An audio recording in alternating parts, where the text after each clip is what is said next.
Good afternoon. It is another episode of MIHOA Live, MIHOA Live. Andy Hudson, Development Education Coordinator for MIHOA.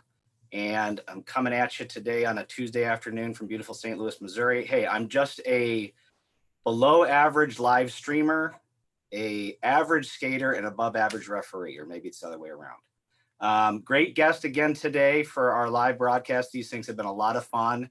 So let's welcome the president of Team Stripes, Brandon Bourgeois. Brandon, are you there?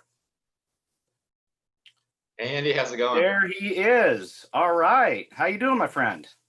Doing well. We're up here in beautiful New Brunswick here in Canada, and it's a beautiful day outside, and it's probably can't beat those Missouri, those St. Louis summers, but I think we're pretty darn close.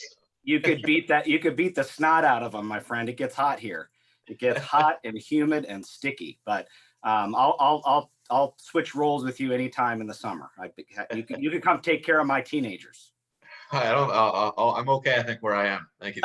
Okay, good. Well, hey, we got a little bit of a late start. I've been scrambling all day, I have to admit, but thanks for joining us. I hear that you've got a good refreshment there ready because it's a couple hours later than we are here in Missouri. So hopefully your refreshment is helping you out, and that's going to help you have a great broadcast today. Yeah, nice warm glass of milk. Yeah, right. Okay, good. Love it, love it, love it. Well, hey, the last time that you and I talked in person, I think, maybe not, was on a podcast that you guys had back maybe almost 2 years ago now. Can you tell us a little bit about that podcast and how it's kind of evolved? Yeah, well, I remember that episode because I think your counterpart, Mr. Sullivan, I think was the guest, actually predicted a St. Louis Blues Stanley Cup victory. And this was like early in the year. So props to him for that prediction. But yeah, the podcast was pretty active like last year. We kind of took a bit of a hiatus. We've got a new couple of hosts actually we're going to be announcing in the next week or two. We've got them confirmed, but we're waiting to kind of make their big introduction. But we're excited for that. There's going to be a big revamp, a relaunch. So yeah, we're pretty fired up to get the podcast going again. Oh, that's great. So just in case he's watching, we don't want to give credit where credit is not due. That was Scott Bockel. Oh, it's Bockel. Okay, it was not. Yeah. Oh. So and he would be very offended if you gave credit to somebody else on that, because he did point out that he predicted that there would be a parade down Market Street, and there certainly was. So yeah. Anyway. Scott. So, yeah. Right. Yeah. An apology letter is en route. So tell us a little bit about yourself, Brandon. I mean, I know everybody that's probably watching is familiar with Team Stripes, but give us a little background on yourself, maybe just kind of your growing up and what it was like to be a son of an NHL player and whatnot. Yeah, it was a pretty normal hockey childhood, I guess. Kind of went up playing in Moncton minor hockey here in Atlantic and here in New Brunswick, and yeah, I really loved it. It was pretty cool to have an former NHL player's dad. He played for the Calgary Flames before joining the big bad St. Louis Blues in the 80s with a trade with Joey Mullen, if you remember those days at all. Mm-hmm. So yeah, it was great. I mean, obviously having a dad that played at the highest level of hockey was really cool experience and kind of really good to get a lot of that wisdom. I tell people here that unfortunately I inherited his hands, so I wasn't a very great player myself, but I really enjoyed it. We got to play prep school hockey and junior B in Ottawa, the jungle as they call it, junior B. It was a great experience. And then I kind of dipped my toes into officiating when I was like 9-10 years old with going to co-host camp. My dad and him were good buddies, so he got me a spot at a pretty young age, and no, it was a pretty cool experience on the hockey side. That's fantastic, and it's Charlie Boo Boo Bourgeois, right? Yeah, exactly, Boo Boo. Yeah. Is there a story behind that, or is it just because of the name? I can't remember if there's a story or not. Like I can't remember if there was something to do with Boo Boo, like if there was like a reason behind that. But I don't know. Maybe I just wasn't explained to me why that was his nickname. But that's maybe he took a slap shot in the top of the foot and had a boo boo or something. Could be. I don't know. You'll have to ask him and get back to us on that. Yeah. So you played junior hockey, right? And junior B, I guess. There's really in the US, they don't even use the letter B anymore because it's, like A2 or something, which I think. But tell us a little bit about that experience playing at that level and maybe some fond memories. And hey, maybe there was an interesting something that happened to do with the officials or something. I don't know. You got any stories? Oh, I got well, there's the one story that's kind of my favorite, and like I'll give you like a quick background. Like I played junior B, then the very next year I joined the dark side and joined the officiating world. But my last year at junior B, we made the playoffs, and it's like kind of playing junior B in like country towns, Ontario. So these little small towns where they kind of revolve around the junior team. So we would fill that barn with like 400 or 500 people. And this playoff series, we were playing against kind of our arch rivals, and we were getting the snot kicked out of us. It was like a 7-1 game or something like that. And so our coach decided to do a line brawl. And so basically it was the third period, and at the drop of a whistle, basically everybody in the ice dropped their gloves and started kind of beating the crap out of everybody. I wasn't on the ice. I wasn't one of the tough guys, as you might imagine, but I did get kicked out at some point in that game for whatever reason. But I only found out the next year when I joined the officiating side that the referees that did that game had to do about 8 hours of paperwork after that game. There was like 20 people kicked out of the game. So I had to apologize for my role in that, I suppose. And funny, like the next game right after that, it was still the playoffs. We weren't eliminated that game, but we played the next game with like 7 or 8 skaters against basically their full roster because we got all the suspensions, and we brought that game to double overtime. I remember a couple of my teammates that weren't in the best shape were basically out in the parking lot, basically, heaving breaths in some of the intermissions. But that was kind of the junior hockey career, I guess. Yeah, well, junior hockey's like that no matter where you play. I think it can be rough and tumble. Get some funny stories going on. I mean, I remember, I think in a previous broadcast with Jamie Koharski, we were reminiscing about the time he got a beer poured on him in Springfield, Illinois, and then he got blood. He had blood everywhere, and I mean, it was just ugly. So good stuff. Good stuff. Hey, we haven't done this in a couple broadcasts, and you're not really ready for this, but we're going to do 2 different rapid fire rounds. Okay. You've seen these things on like Jimmy Fallon late night and stuff. So you get to choose. There's 2 categories today. All right. The one category is hockey and the other is Canada, since you're a Canadian. So which one would you like first? I got to go with the home country. Let's go with Canada, Andy. Okay. Canada. Great. I wish I had my, my Maple Leaf hat on, but I don't. Okay. Are you ready? Rapid fire, just stream of consciousness. Let me bring us to gallery view here. All right. You ready? Okay. Ready. Bryan Adams or Justin Bieber? Oh, you're going to get me in trouble here, but like Bryan Adams is a little before my time. And like Justin Bieber, I feel like I'm going to get chirped if I say that. So I'll go with Bryan Adams. I've listened to a few songs. Summer of '69, classic. So okay, good call. We don't want you to get chirped. Favorite Canadian female athlete? Ooh. Well, I got to go with a Canadian female hockey player from actually Atlantic Canada, Blair Turnbull. She was actually from Nova Scotia. She played for the Canadian Olympic team, and she was kind of in our, I guess, like some of our hockey programs growing up, like our family business. So I would say that's probably my number one there. I'd say. Okay, good stuff. Good stuff. Comedians, Jim Carrey or Mike Myers? Jim Carrey, Mike Myers. I'm more of a Jim Carrey guy than a Mike Myers guy, but if I had to go off the board with another Canadian comedian, I'd say Norm Macdonald from SNL fame. Okay. He's by far and away the best Canadian comedian, I think. All right, so you did a write-in there, a write-in vote. Okay, yeah, exactly.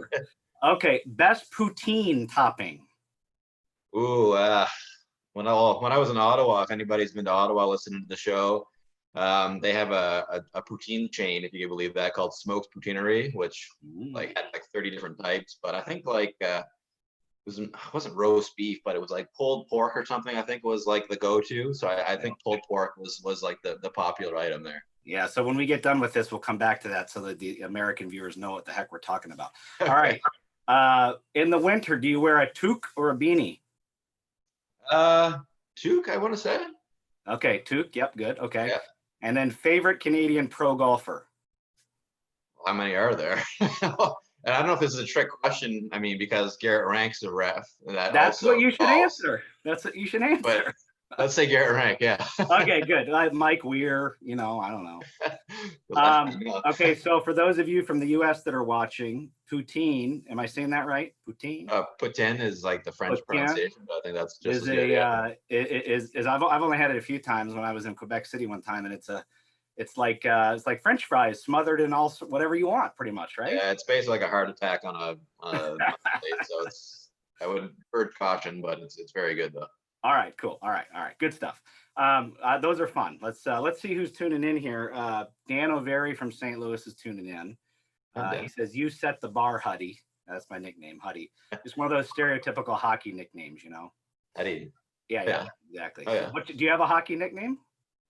Burgess, I think was mine. Like basically, like you kind of, I don't know if you guys have tried. Like the weirdest thing was I went to prep school in the States, and like we have a lot of French names, like French last names, that you guys like we call anglicize the pronunciations. So what's a good one, like LeBlanc?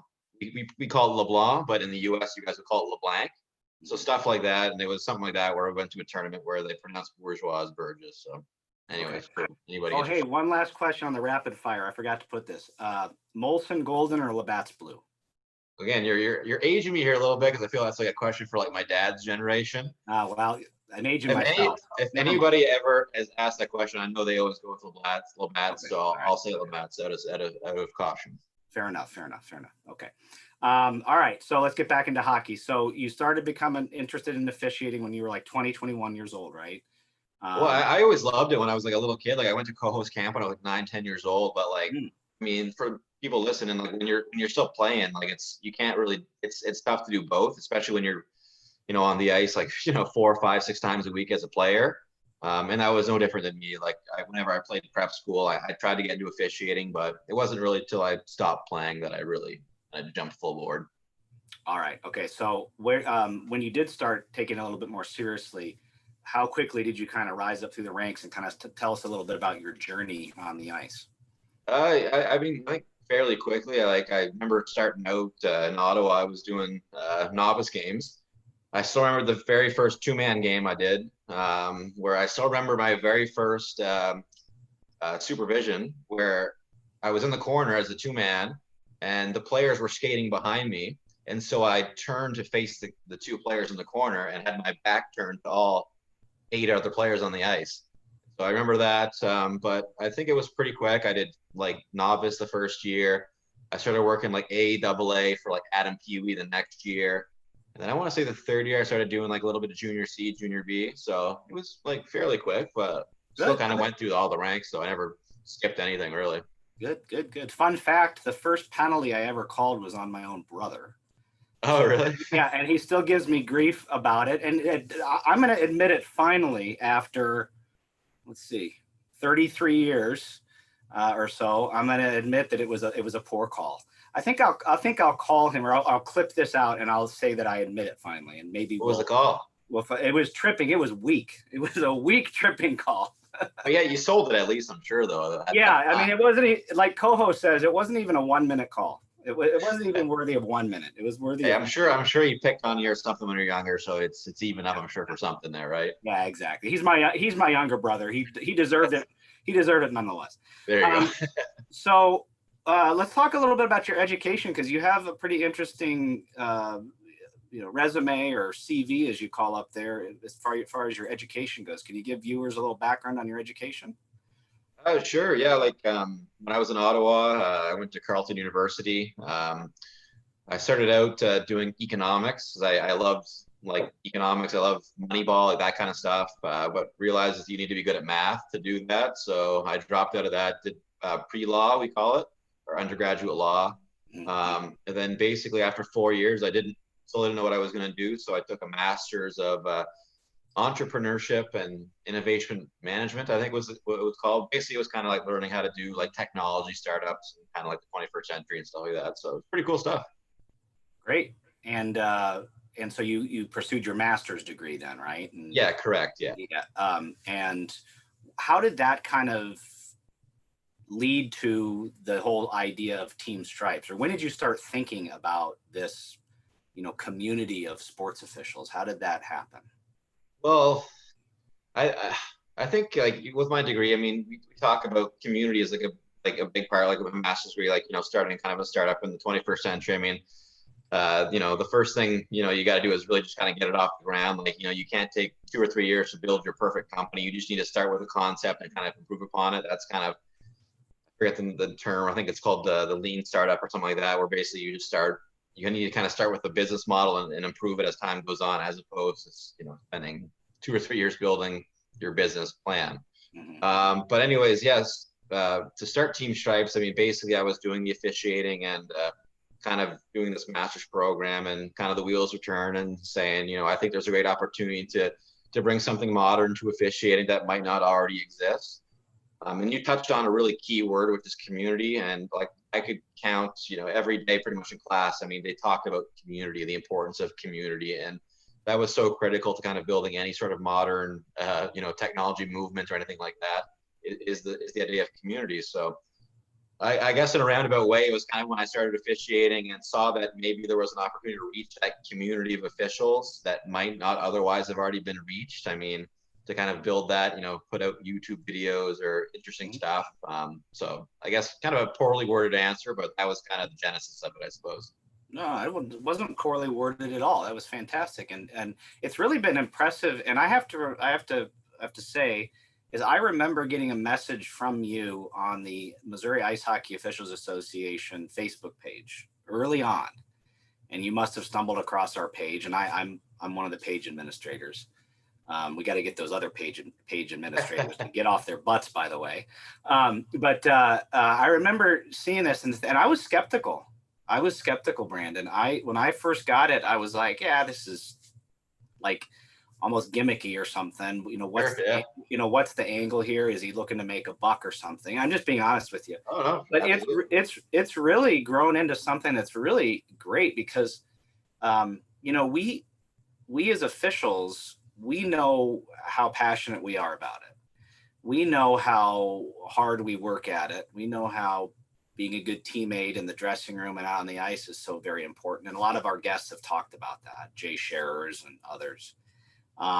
But we also, we got to have each other's back in all aspects of it. So I think it's been fantastic, and I applaud you and your team, and congratulations on all that you do there. So great job. I think it's just, and again, like, we're still kind of starting out and trying to grow and trying to, get out there. Like, we're still kind of young. I think this is our second or third year doing this and trying to, grow this community. But I think it's just a reality, Andy. Like, you guys have done an unbelievable job of really doing outreach for your local officials. I know I'm not in St. Louis, but from everything I see, it's really amazing, the training and the time and effort you put into development. And I think you'd probably agree with me that I think it's just sorely needed in the officiating world to really modernize the way we not only train our officials, but just interact with them and speak their language, right? I mean, we know, you know as well as anybody, the challenges that we face with retention and getting officials engaged, and we got to speak their language, right? And really reach them where they're at. And I think, people always talk about social media being like, everything, but I mean, the reality is people, young kids now are on Instagram or on Facebook or on stuff like that. And to, be able to give them that community where they can, interact with other officials and share stories on these social media platforms, I think is really, really, really, I don't know what the word would be, but maybe needed, I guess, right? Yeah, needed and somewhat inspirational, I would say. I mean, the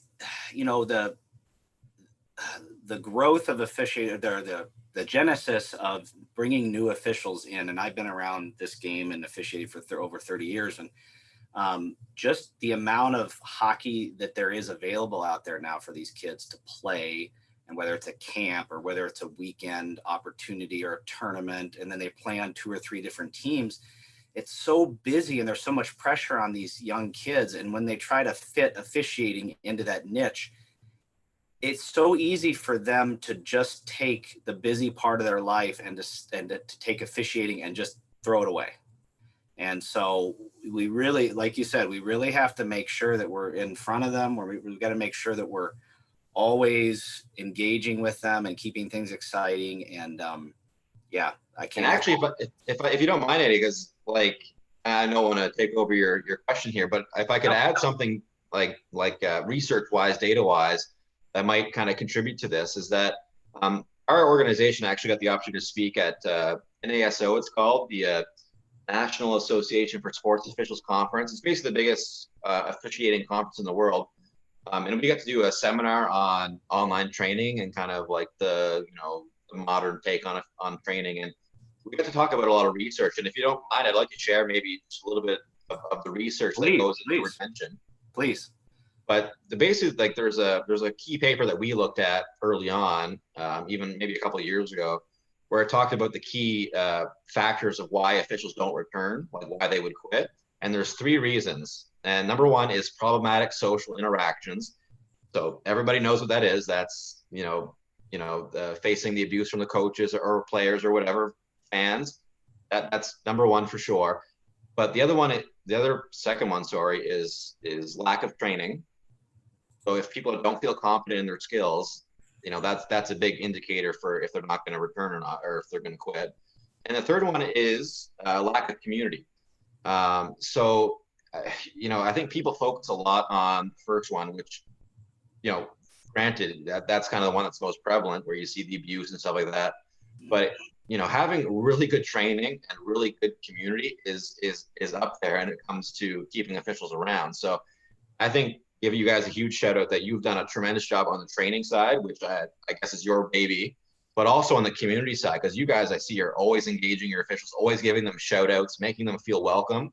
So I think there's 3 really important pieces to the puzzle, and I think you guys have done those pretty darn well. Yeah, and thank you for sharing those with us. And it goes back to that being a good teammate in the room and the community. I mean, I'm not originally from St. Louis, but when I moved here over 20 years ago, I mean, I had a built-in group of friends just ready through officiating. And I mean, that's how I got my most recent position in my career through officiating. I've had other opportunities. And so the networking side of it is key. But for the young officials too, keeping them excited, keeping them engaged. And having them, like the Tim Peel camp, the people came out of that, and they're going to remember their skating. They're going to remember the games they worked, but they're really going to remember the new friends they made. And like Josh Horowitz, who was on our broadcast a couple weeks ago, that was his number 1 thing. He's like, hey, I got to learn more about these guys that I had maybe skated with once or twice over the season, but never really like had a meal together or whatever. So good stuff. And I don't know if you'd agree with me, Andy, but like for me, like you talk about like the community and like the networking, but for me, when I look back at kind of the games I've officiated or like my officiating experience, like the best memories I have are not on the ice, they're off the ice. I don't know if it'd be the same for you.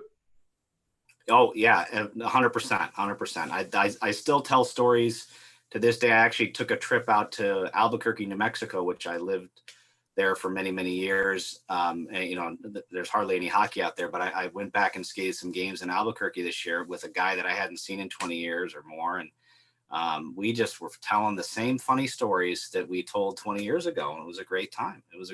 We pulled a trick on him in an airport. I'll tell it to you offline because it's a little bit weird. But we laughed about it and had a great time. So, all right, listen, we got to do the second, 30 minutes goes fast. It's already 25 minutes. So we got to do the second rapid fire. All right.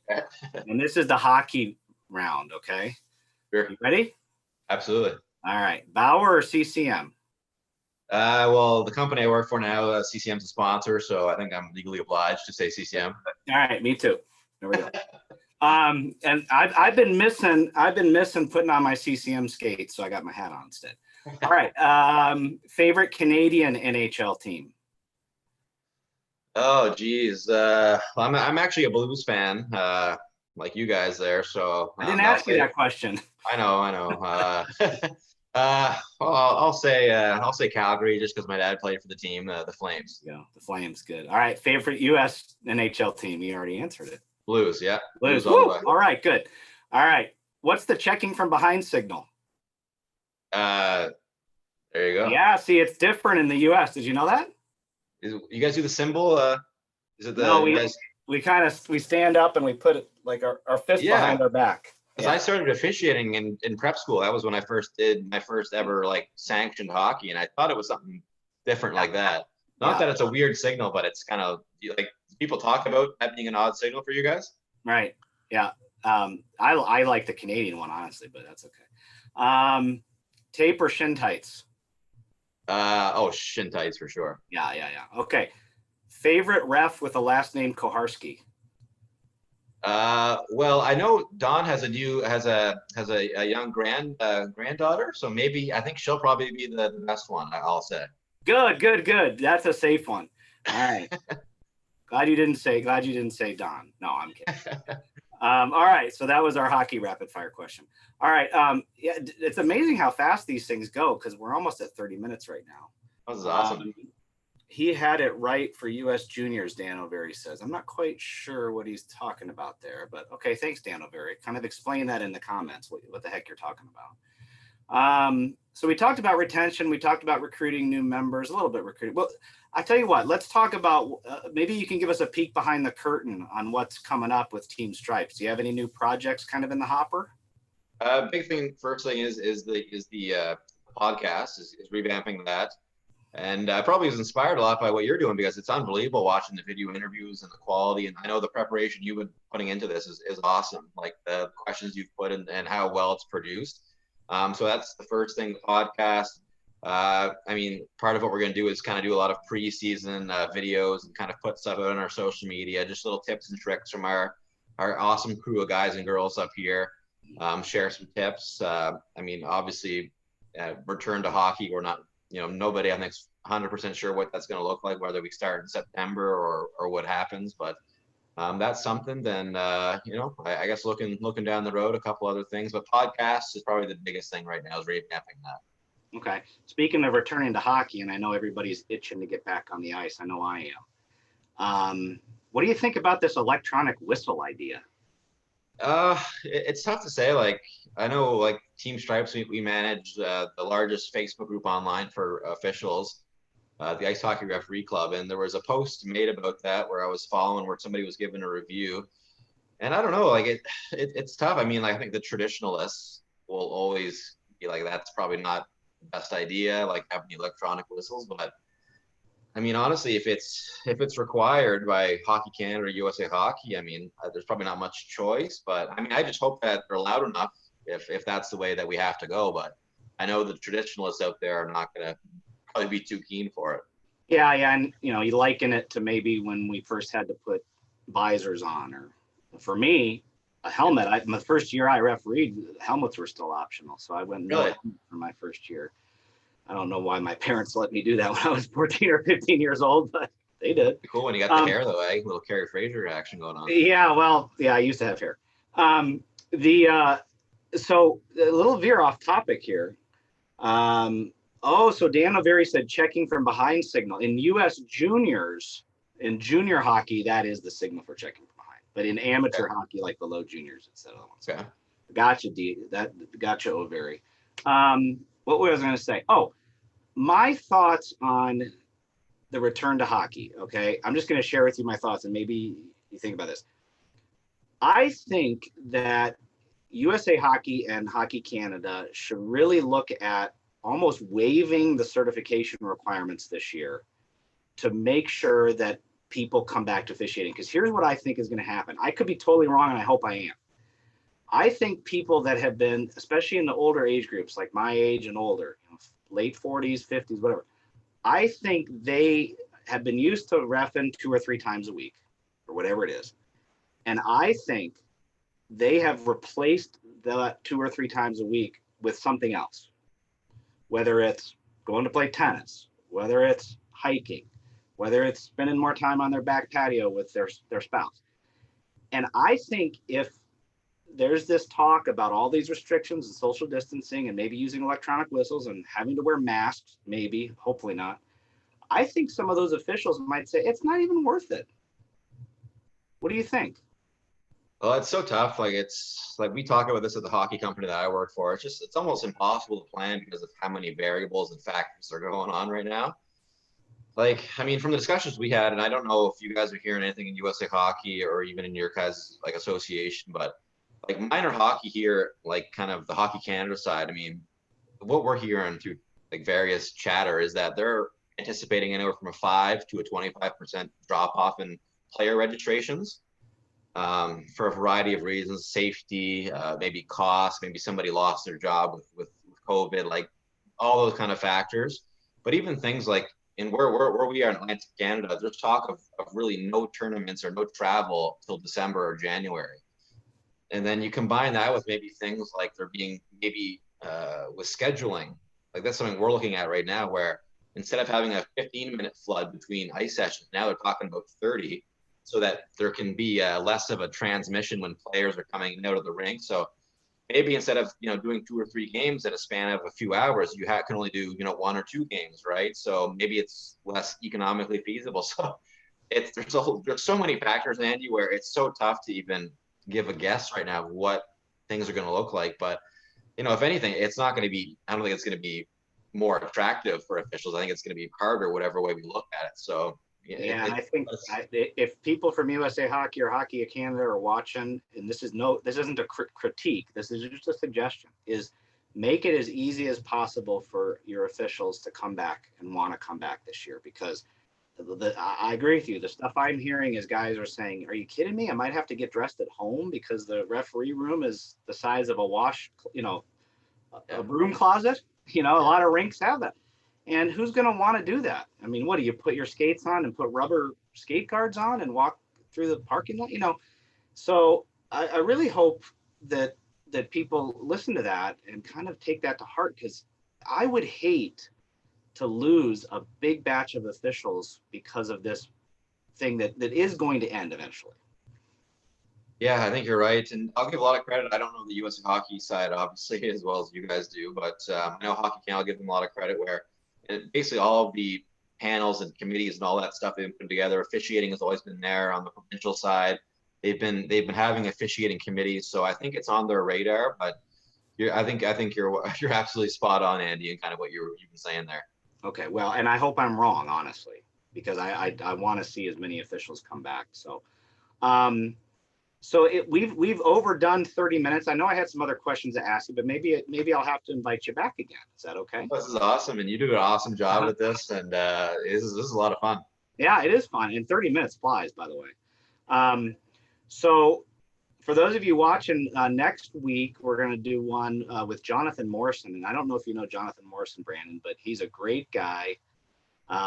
He's done everything from juniors to working at AHL as a linesman. He worked in the USHL for 21 some odd years. And he's the referee in chief for the Paralympic Committee, the International Paralympic Committee. Cool. So like sled hockey, which is just an amazing brand of hockey. If you've never witnessed it, you need to. If you've never officiated sled hockey, it's probably one of the most rewarding, if not the most rewarding game to work, because I guarantee you will get 100% high fives from every player and every coach when you do those games. That's what it's all about. And so do you officiate Paralympic hockey? Because there's one signal that's different where you guys, it's called T-boning or something, right? T-bone? Like that.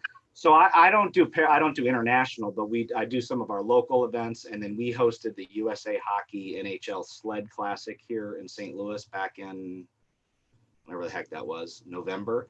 And then I think we are hosting this coming season the national championships for USA Hockey, if I'm not mistaken, for sled. And it's a big deal, and these guys take it very seriously. So that's really cool. Yeah, if for those of you watching, if you have a chance to go out and ref one of those games, just do it, because it will recharge your battery something unbelievable, because it's so inspirational and they're so appreciative of you. They'll get on you, and you have to work. You can't let up. It's a different brand of hockey, but you got to work hard, and if you do, they'll appreciate you. So, and if I could share one quick thing, Andy, that you kind of talked about working hard, and I still remember when I went to co-host camp, there was one of the NHL refs there. I think John McIsaac was telling us a story about NHL coaches and kind of about effort. And I think it might be cool for some of your listeners, where there's one NHL coach, I'm not going to say his name, but John basically told us, he said, this coach, you might think he's really mean from what you see on TV, and he'll get on you, on the refs, on the officials, but he'll only get on you if he feels like you weren't giving 100% effort. He says if he sees the refs and the linesmen are working their butts off, he won't get on you. He understands. He won't complain. So I thought that was really cool, and maybe just a quick little note for your listeners there. That's great. Can I take a guess at who the coach is? Sure. Tortorella. Yeah, you got it. Hey, all right. No, because I've heard that before. Tim Peel has talked about John Tortorella, and people have asked him, like, man, he seems like a real jerk. And he says he is the greatest guy. Yeah. Like, and he said that exact same thing. If you're out there busting your butt, giving 100% effort, he's going to give you the benefit of the doubt. So, which is all we can ask for as officials, really. I think that's more than fair, which is awesome. Yeah. Well, listen, Brandon, this has been fantastic. Thank you so much for coming on. Remember to tune in next week. Jonathan Morrison, who's a great guest. Andy Bethman, who helps us out with our development and education, is going to be the guest host. So I can just sit aside and drink a Molson or a Labatt's, whatever. Awesome. Yeah. Thanks a lot. And everybody, thanks for watching. Brandon, take care.